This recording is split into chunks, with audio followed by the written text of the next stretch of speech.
Good morning, guys. It's Josh Shermer at Dog Walker University, back with another Bagels with Josh. Hope you got a coffee. Hope you're having a nice, relaxing Sunday. Even if you're working, I hope you have some time to check this out. And what is the big story for this week in our industry? But this crazy winter continues. Even the South is feeling this brutal winter with crazy snow and sleet. And wow. I mean, we always earn our money, but wow, are we earning our money this winter?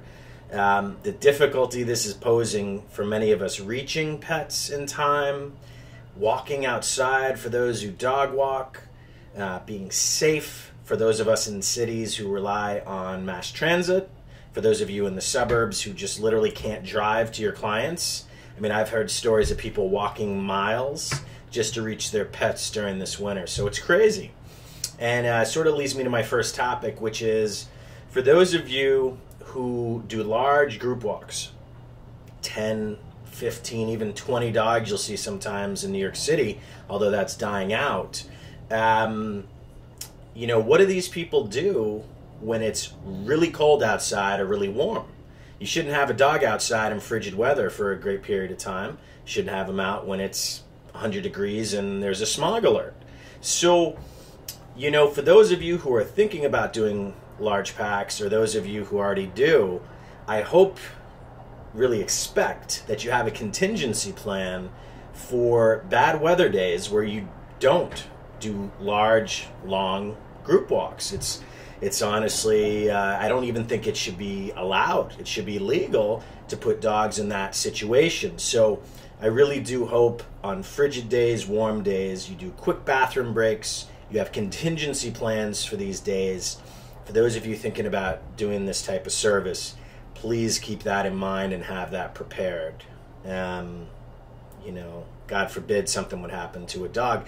But even if they don't die, it's torturous. You see dogs out there sometimes on these large group walks where they're still doing it, and they're miserable. So if you're doing that, it's not based on what's best for the dog. It's based on a business model. It's based on what's best for you. So that's got to change.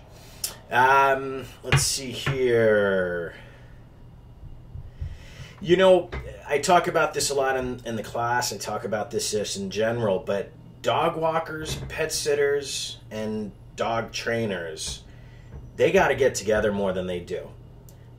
You know, they can serve such great purposes for each other in terms of referrals of business, in terms of, you know, if you run a dog walking pet sitting company and you befriend a dog trainer, I mean, let alone you can raise the game of your own skill set.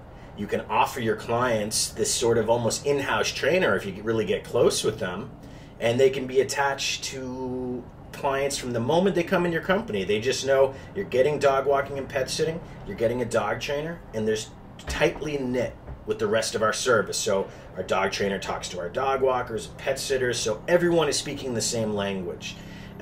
For dog trainers, if any of you are watching this, I mean, dog training is a hustle. A lot of dog trainers will tell you they can't even go full-time and have it be their only profession. So dog trainers really should befriend pet services and try and become like almost an in-house, you know, trainer. And so you'll get tons of business, you'll raise the quality of the market, it just works out for everybody. So really consider befriending a dog trainer. And speaking of that same idea, if you were to invest $1,000, $1,500, $2,000 in your pet service, I think it would be hard to beat the idea of becoming a trainer yourself. If you're going to be in this industry long term, you know, 7, 10, 15 years, the rest of your life, it's hard to top the knowledge, the expertise, and just, to be honest, to be able to market yourself as a trainer yourself. You can do training sessions. You obviously are an authority figure. If you hire people, they will have a respect for you if you have that knowledge, and vice versa. If you're an owner-operator who doesn't really know what they're talking about when it comes to pets, it really shows, and you don't get the respect that you would otherwise. I want to talk about the names of your companies. I think some of you feel like you're stuck if you have a domain that's been around for a long time and you've been known as, you know, whatever the name is, and you really would love to change it up. There's something called 301 redirects for your website. So let's say you want to start a new website, a brand new name, a brand new identity, but bring your old audience, bring all the SEO value of your old website. What you would want to do is set up what's called a 301 redirect, and it's so easy. So let's say you have website A, which is your old website, and then website B, that's your new website. You literally go into what's called your FTP folder, which is where all the files are stored for your website.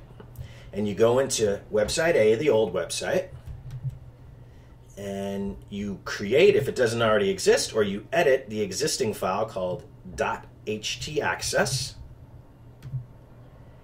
And look how simple this is. Sorry, it's taking a moment here.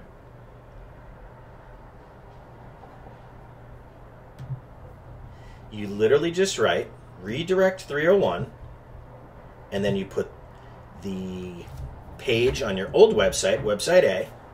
So that would be index.html, which is the home page of my old website. And then you do a space, and then you put the link of where you want your visitors to now arrive instead. And I'll show you what this does. So I'm going to go to petsitterbible.com, which is my old website, what we're calling website A. And it's going to take me to my new website, Dog Walker University, which we're calling website B. And so, let alone the visitors are being taken to my new website, all the value that I've built over time with SEO, how it lists on the internet, I'm still going to get all that transferred to the new website. So don't be scared of changing your name, of coming up with a new domain if you decide to. You will not lose all your audience. It doesn't mean, you know, you might take some hits, it might not work out perfectly, but it's a really nice solution.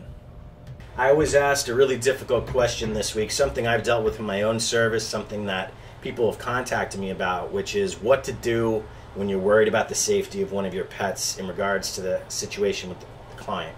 The home, the environment there, the health, maybe even, you know, the client's abusive or seems abusive. You know, we've had some aggressive clients here in New York City who, you know, yell at their dogs. And, you know, we had this one guy who used to raise his hand, and we never quite saw him follow through on that. But the dog would react in a way where just like, you get the feeling he smacks his dog. And what do you do? And I got asked this question this week from someone in a pretty tough spot.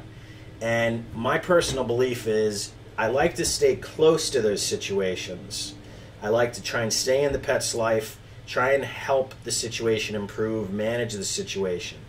Now, that's without abuse. If there's obvious abuse or obvious health neglect, then you're in a tough spot, because do you report the client to the ASPCA, you know, Animal Care and Control? You know, if there's abuse, then you really might have to. That doesn't mean, though, that you want the pet to be removed from the home. Just like with the child, the best thing is to work in the home, because if the pet gets taken from the home, you're almost guaranteed it's going to be put to sleep. So the pet's in like a no-win situation. So even if you have to involve someone, you know, maybe what you can do is engage the client and just, you know, wording things lightly, but try and improve the situation. Try and come up with alternatives to the way they act. Try and stay close, stay in that situation, try and help the pet. If you need to, involve a professional, especially if there's abuse. Someone, you know, from your local animal, you know, organizations. And, but I think the worst thing is if the pet is taken, unless it's being abused and you can home it. But that's just a brutal situation. I hope you don't find yourself in. And lastly this week, I'm going to take a look at this cool product called the Whistle Dog Collar. It's a GPS dog collar. And it's something we're using in our company. We're trying out with some of our pets. And I'll show you a video, and then I'll come back and talk about it.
All right, so really well done video, and this, as you can see, encompasses so many things going on in our industry right now. GPS, activity monitor, online, mobile connected, modern. So you have everything going on here, and these aren't cheap. They're $129. So what I suggest you maybe do is see if some of your clients would be interested in getting these for their own dog. They get the benefit of it. At the same time, it's a built-in almost check-in for when you've arrived. They'll see the increase in activity around the time you're supposed to be there. It's almost a way for them to verify you were there. So for those of you looking for GPS options, it's an interesting idea. You could potentially even split the cost depending on how many clients you have. If you're on an individual route, this might be interesting. You might even outfit your company and be known for this. So, if you're spending $1,000, something like that, it might seem crazy, but as a marketing angle and happiness for your clients and the company, that's not a lot of money to spend, especially if you're going to keep the collars. But I would really suggest seeing if clients themselves might be interested in getting one of these and all the benefits they would get from it. And then it's like they've just purchased your GPS monitor for you. So, it's a cool... it's a cool item that I wanted to point out for you, for those of you who don't know it. All right, guys, this has been Bagels with Josh. I hope you enjoy it. I hope to see you at the site. I said we're going to launch Campfire this week. I'm almost done. It's a process bringing over, so many thousands of conversations and people from the old forum, which I did with my 301 redirect, by the way, so everything will match up. But I hope to see you guys at the site. I hope you guys join our classes. And have an awesome week dog walking and pet sitting, and be well.